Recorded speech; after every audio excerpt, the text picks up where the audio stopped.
And then Rico Dowdle, not only did he have 83 yards rushing, he had 56 yards receiving on 4 catches and 1 touchdown. Big game for Rico Dowdle.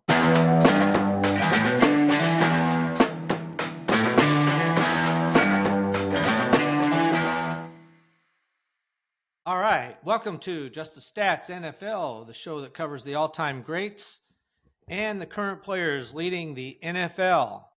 I'm Ernie Jennings, your host, and this is part 2 of looking at the game top 10s after week 6. We covered in part 1, we covered quarterbacks and running backs as far as rushing goes. So now we're going to be looking at receivers and then some other stats as well on defense, field goals. So we'll take a look at that. And I think we'll just get started here. We'll start with receptions. In week 6, Jamar Chase led the NFL in receptions with 10. He was tied by Drake London, who also had 10. Big difference is Drake London had 158 yards to the 94 that Jamar Chase had. And the other big difference, even bigger, if you want to really think about it, is that Jamar Chase, 10 receptions, was in a losing effort to the Packers, 27 to 18, while Drake London, with his 10 receptions, was able to help his team beat the Buffalo Bills 24 to 14 on Monday Night Football, one of 2 Monday night games. There's also 2 Monday night games next week. There's 3 players with 9 receptions. Dallas Goedert, tight end for the Eagles, had 9 receptions for 110 yards, also in a losing effort. You know what? As I've been looking at these stats, it's interesting that it doesn't seem to matter in a lot of stats as to whether it's going to be a win or a loss. You would think sometimes big numbers might lean toward a win, but not necessarily. And that's the case in these receptions. Also tied with Dallas Goedert with 9 receptions was Amon-Ra St. Brown for the Lions in a loss to the Kansas City Chiefs, 30 to 17.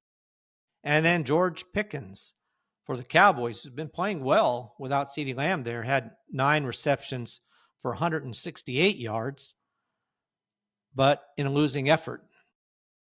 And then a couple players with 8, 3 of them actually. Trey McBride for the Cardinals in a loss to the Colts in a close game there too, 31 to 27. Jackson Smith-Njigba against the Jaguars had 8 receptions for 162 yards, and that was in a win, 20 to 12. And then Brian Thomas Jr. in the same game that Smith-Njigba was in also had 8 receptions, but for 90 yards, and that was in a loss.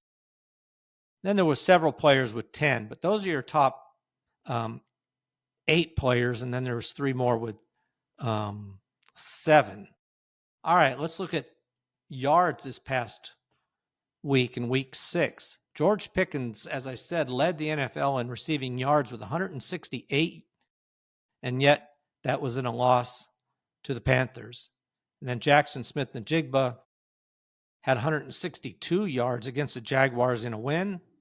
Drake London just last night against the Bills had, like I said, had 10 receptions. He also had 158 yards to help the Falcons beat the Bills 24-14.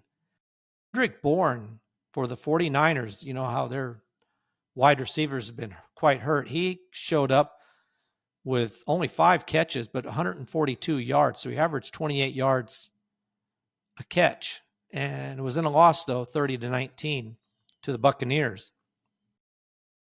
Dallas Goedert, tight end, only tight end on the top 10 here, had 110 yards on 9 receptions in a loss to the Giants. That was a big win for the Giants. Chris Olave for the Saints in a loss to the Patriots had 98 yards. So there was 5 players that had more than 100 yards, and then Chris Olave just came up short with 98, as did DK Metcalf in a win over the Browns. He had 95 yards on only 4 receptions, though. Jalen Waddle, 6 receptions, had 95 yards as well as did DK Metcalf, except that for Waddle and the Dolphins, it was a loss to the Chargers. And then Jamar Chase had 94 yards, as I mentioned, on 10 receptions in a loss to the Packers. Kayshon Boutte for the Patriots and Ladd McConkey for the Chargers each had 93 yards to round out the top 10 as far as yards go. So George Pickens, 168 yards receiving, led the NFL in week 6. All right, let's look at receiving touchdowns this week. Well, we're only going to look at 3 players. Marquise Brown for the Chiefs only had 4 catches for 45 yards, but 2 of them were for touchdowns.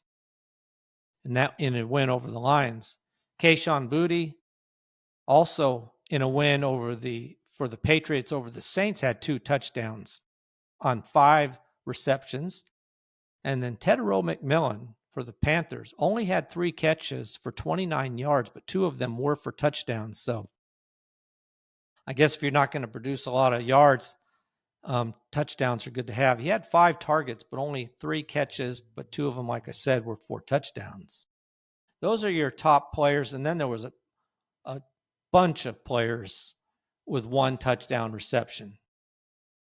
All right, now, when we're looking at this, let's look at just the running backs as far as receptions go this week. Well, Christian McCaffrey led the running backs this week with 7 receptions. Kenneth Gainwell had 6. Well, I'm sorry. He had 6 receptions. 6 receptions, 14 yards. So not really doing much with the receptions. Bijan Robinson for the Falcons had 6 as well in a win over the Bills. And then Alvin Kamara, there's quite a few players here. Alvin Kamara, Josh Jacobs, Justice Hill, Javonte Williams, and Jerome Ford all had 5 receptions. Javonte Williams had 5 receptions for 5 yards in a loss to the Panthers. So not very effective there. On the other hand, Josh Jacobs had 5 receptions for 57 yards. So a little bit better with the receptions there. All right, now looking at the yards by the running backs as far as receiving yards go. That was Bijan Robinson on his 6 receptions, had 68 yards. DeAndre Swift, not only did he have over 100 yards rushing, he had 67 yards receiving on only 2 catches, but one of them was for a touchdown. Then Christian McCaffrey on his 7 catches had 57 yards. Josh Jacobs also had 57 yards, but only on the 5 receptions. And then Rico Dowdle, not only did he have 83 yards rushing, he had 56 yards receiving on 4 catches and 1 touchdown. Big game for Rico Dowdle. Alvin Kamara had 45 yards, and then after that, they drop into the 30s. So nobody really stood out. There's been some weeks where running backs had over 100 yards, but not this week, not even close this week. All right, now let's take a look at some defensive numbers here. We'll start with tackles this past week. Now, Nate Landman for the Rams had 17 tackles against the Ravens in their 17-3 win over the Ravens. He led the NFL by 4. Tremaine Edmonds for the Bears had 13 tackles in their win over the Commanders. And then Jamian Sherwood for the Jets against the Broncos in a loss, though, had 13 tackles. KJ Britt for the Dolphins against the Chargers in a loss as well had 13 tackles. So those are your top 4. Then you had 3 players with 12, quite a few players with 11. Now looking at quarterback pressures this week, Uchenna Nwasu for the Seahawks against the Jaguars had 9 quarterback pressures. They had 9 quarterback pressures. The team as a whole had 7 sacks against the Jaguars. So their defense really showed up as far as the line did. Now, Levon Chasen for the Patriots had 8 quarterback pressures, as did Nick Herberg for the Steelers. Both of them had 8. Then we have 4 players with 7, including DeMarcus Lawrence for the Seahawks, TJ Watt for the Steelers, Jonathan Cooper for the Broncos, and then Byron Murphy the second for the Seahawks. So the Seahawks had the number 1 player and then the player with just 2 fewer, tied for 4th against the Jaguars. They, like I said, they pressured him quite a bit. And then the same goes for against the Jets. Well, no, that was the Dolphins. I mean, that was the Broncos against the Jets. I'm thinking of the Steelers against the Browns.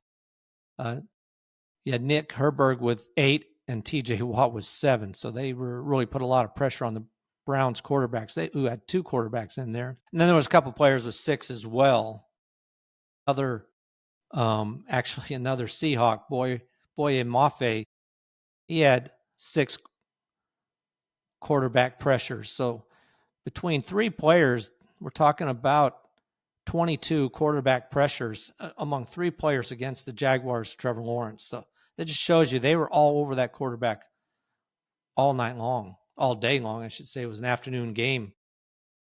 All right, let's look at sacks. Now this week, there wasn't anybody that really stood out. You had 10 players with 2. So looking to see if there's anybody. And among those, you had 2 players for the Seahawks, DeMarcus Lawrence for the Seahawks against the Jaguars, as well as Byron Murphy II. They both had 2 sacks among the many players who had 2 sacks.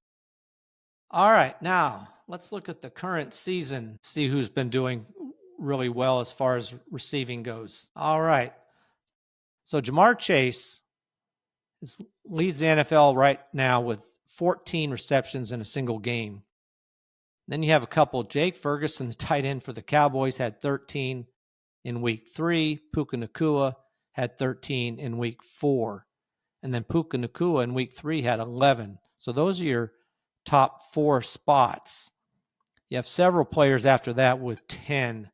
And that's where Drake London was able to pop in, as well as Jamar Chase this week, to make it into the top 10 with 10 receptions. They're the only 2 players this week in week 6 that were able to make it into the top 10. All right, looking at the yards now, like I said, George Pickens was able to make it to number 2 spot this past week with 168 yards, only being topped right now by Puka Nacua with 170 yards, which he did in week 4 against the Colts. And then, unfortunately, like I was saying, I've said before, Malik Neighbors has the number 3 spot with 167 yards, and he's out for the year.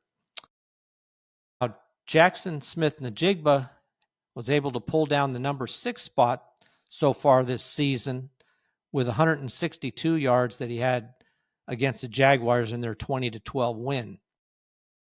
Did Drake London pull down the number 7 spot this week with 158 yards against the Bills in their win. So you had 3 players breaking into the top 10 from week 6. Big game for the receivers, not so much for the quarterbacks. Only one quarterback actually was able to make it in the top 10. All right, let's look at touchdowns now. Well, like I said, there's a bunch of them with 2, but there are only 3 players still with 3. So nobody from this past week was able to make it into the top 3 spots. They've all tied for 4th with, there's quite a few of them, 30 something. I think I'll let you know for sure when I put up the chart. But right now, Amon-Ra St. Brown for the Lions in a win with 3 touchdown receptions.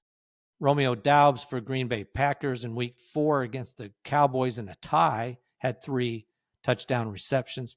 And then Trey Tucker for the Raiders in a loss in week 3 against the Commanders had 3 touchdowns as well. Those are the only players so far with 3 in a game. All right, now let's just look at the running backs as far as receiving goes in receptions this season so far. Well, that's Christian McCaffrey and Jahmyr Gibbs. Both had 10. They've been pretty active in this area. Well, Christian McCaffrey especially. Right now, Christian McCaffrey has 4 of the top 10 spots as far as receptions go. He's got the number 1 spot tied with Gibbs. He's number 2 spot, number 3 and number 4 spots with 9 and 8. Now, this past week, there were no receivers, no running backs that were able to make it into the top 10 as far as receptions go. But looking at yards, I think it's the same thing. Really, nobody was able to make it in the top 10. It was a bad week, like I said, for running backs as far as receiving yards go. Bijan Robinson leads this category with 106 yards. Bucky Irving, who's been out, had 102 in a loss to the Eagles. And then Bijan Robinson again had 100 yards. So he's had 100 yards. Only 3 times running backs had 100 yards. So right now he's got 2 of the top 3 spots, while Christian McCaffrey has 4 of the top 10, just not his best number is 92 yards. All right, that's a look at the running backs. Let's look at the back to the defense this season and see who's leading the NFL in different categories. Now, I don't do interceptions on a weekly basis because really there's just no point. Nobody usually has more than one. And so far, there's been 6 players with 2 interceptions this season, none of which occurred this last week. So nothing new there. And then after that, there's a multitude that have 1. So right now, 2 is the top number, and you have 6 players, like I said, that have 2 in a single game. Now, looking at tackles in a single game, which is what I had started on earlier when I meant to do the only week 6, but Jordan Brooks for the Dolphins in a win against the Jets had 18 tackles in that game. Now, Nate Landman this past week was able to break into number 2 spot, or tied with number 2, with 17 tackles. He did that against the Ravens in their win over that team. Cedric Gray also for the Titans had 17 tackles in week 4 in a loss, terrible loss, 26-0 to the Texans. And then you have Bobby Okereke for the New York Giants, who had 16 tackles in week 1. Other than that, so only Nate Landman was able to break into the top 10.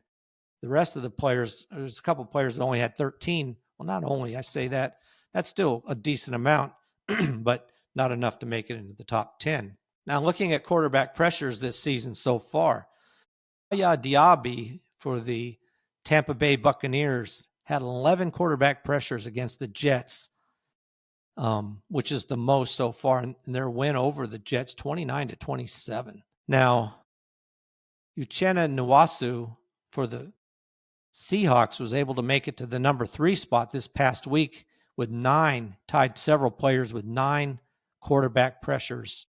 And that was against the Jaguars when they won that game.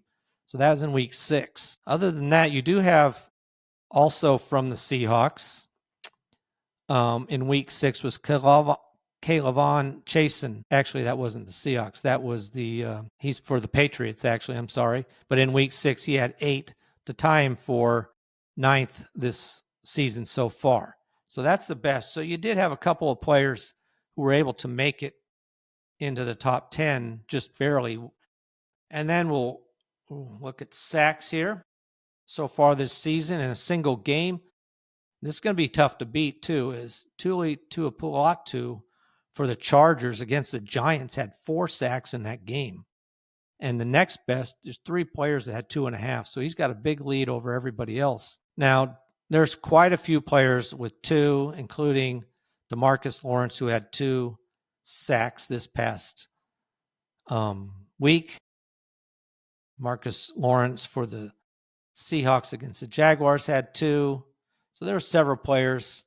Jalen Ramsey for the Steelers coming off the edge and running in. He had 2 sacks this week against the Browns. Like I said, there's quite a few players with 2. So those are a couple of them. All right, we'll look at one more category here, and that's longest field goal. So this week we didn't have anybody make it into the top 10. But right now, so far this season, Chase McLaughlin has 65-yarder he did in a loss in week 4. That's good enough to tie him for second all-time with Brad Aubrey The number one player is Justin Tucker, who had 66 in 2021. And then after that, Brad Nombre also had a 64-yarder. So he's got a 65 and a 64-yarder. But he had the 64-yarder in week 2. The only other player, there's 2 other players with the 60 or more yards, and that's Will Richard had a 62-yarder in week 3, and Chris Boswell had a 60-yarder in week 1. Already 4 field goals with 60 or more yards this season. All right, that's a look at the numbers on a week 6 and for the weekly basis.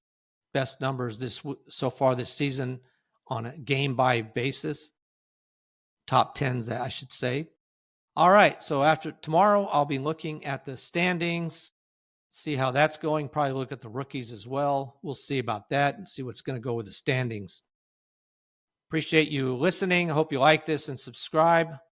You can find me on YouTube at Just the Stats NFL. Also on any podcast sites, Apple, Spotify, whatever podcast app you use.